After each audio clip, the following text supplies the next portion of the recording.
Kebaya goes to UNESCO? Iya guys, jadi Malaysia, Thailand, Singapura, dan Brunei Darussalam akan bersama-sama mendaftarkan kebaya sebagai warisan budaya tak benda ke UNESCO. Dan pendaftaran ini akan dikoordinasikan oleh Malaysia.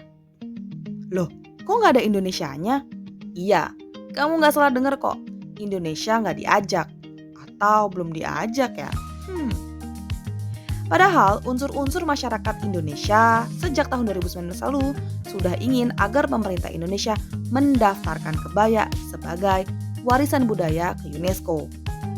Mendengar berita ini, Usman Manor selaku analis sumber sejarah Kementerian Koordinator Bidang Pembangunan Manusia dan Kebudayaan menyebut Indonesia sebetulnya sudah menerima ajakan resmi dari pemerintah Malaysia terkait pendaftaran kebaya ini. Memang untuk kebaya sendiri, pemerintah Malaysia telah mengajukan secara resmi mengajak Indonesia melalui Kementerian Luar Negeri dan ditembuskan kepada Kementerian Pendidikan Kebudayaan Riset dan Teknologi, dan juga ada Komisi Nasional Indonesia untuk UNESCO mengajak agar Indonesia bersedia untuk mengajukan joint nomination dalam hal kebaya ini. Jadi memang ada dari pemerintah Malaysia. Nah, di dalam surat dari pemerintah Malaysia tersebut disebutkan bahwa joint nomination tersebut tidak hanya melibatkan Indonesia dan Malaysia, tetapi Singapura dan Brunei Darussalam.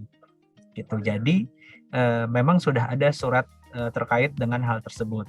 Jadi dengan kata lain, single nominasi akan mengalami proses yang lebih sulit ketimbang joint nominasi.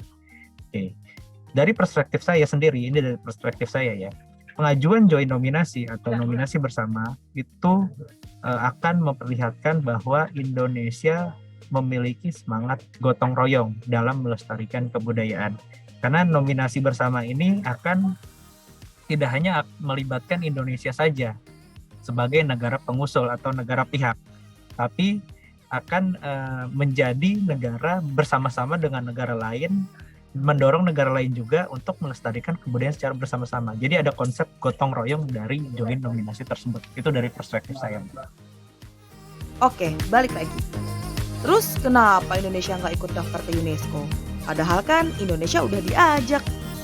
Ternyata berdasarkan hasil rapat pendapat pemerintah dengan DPR melalui Komisi 10 telah ditetapkan bahwa Indonesia tidak akan ikut serta dengan 4 negara ASEAN lainnya untuk bersama-sama mendaftarkan kebaya ke UNESCO. Indonesia dirasa lebih baik untuk mengajukan kebaya sebagai nominasi tunggal, alih-alih multinominasi bersama dengan negara lain. Untuk asal-usul kebaya ini sebagian besar disebut berasal dari Cina, lalu menyebar ke berbagai wilayah Nusantara seperti Sumatera, Jawa, Bali, dan Sulawesi. Ada juga yang menyebut kebaya berasal dari masa kerajaan Majapahit. Dari jenis pakaian kebaya ini sendiri terdapat beberapa kesamaan seperti bahan, bentuk, serta corak di masing-masing negara. Seperti misalnya di Singapura, kebaya disebut sebagai sarong kebaya. Untuk bagian atasnya biasanya dibordir dengan ukuran yang pas serta dipadu-padankan dengan rok tenun panjang. Lalu di Thailand sendiri, bahan-bahannya ada yang terbuat dari kain tenun, brokat, hingga bludru. Kemudian di Malaysia, kebaya biasanya disebut sebagai kebaya nyonya. Jenis kebayanya lebih mirip dengan baju encim khas Betawi yang memiliki bordir dari leher memanjang hingga kancing dengan aksen bunga. Jadi menurut kamu mana yang lebih baik? Kebaya didaftarkan sendiri atau ramai-ramai dengan negara tetangga nih?